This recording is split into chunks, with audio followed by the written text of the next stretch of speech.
My name is Jordan, And I'm Krista. and I was canvassing actually in Bonnie Lake area, and I knocked on this lady's door, and she wasn't interested. She didn't even open up the book, and I dropped down to the little mini Steps to Christ booklet that we have, and it's called Happiness for Life. And she's like, "Okay, I'll get you a couple of bucks for that." And she came back with a couple of dollars. I handed her the book, and she shut the door, and I kept moving.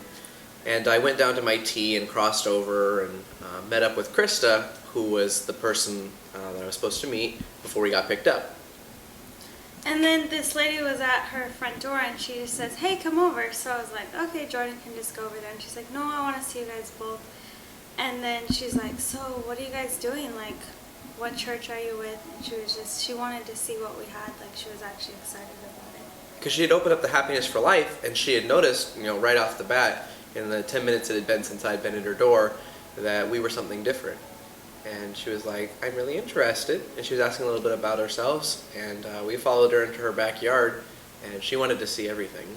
So we just showed her like each of the different books, and she was super excited. Like, had always been a Christian, but she hadn't been to church in a while, and she just wanted to keep growing closer to God. And so Yeah, and she ended up getting a 5-book set with all the devotional books, as well as a couple of other ones, including The Great Controversy.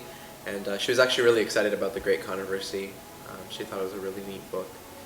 yeah, and just when we left, we prayed with her and just thanked her, and she ended up praying for us too. So it was just a blessing, that God put us there, and we met both at the exact same time, right in front of her house. And then our leader wasn't there to pick us up after we had radioed for pickup, and it was all just a divine appointment. And it's kind of crazy because she was content with just giving a couple of dollars, but she went out of her way because she realized there was something that she wanted beyond just that, and God was able to provide.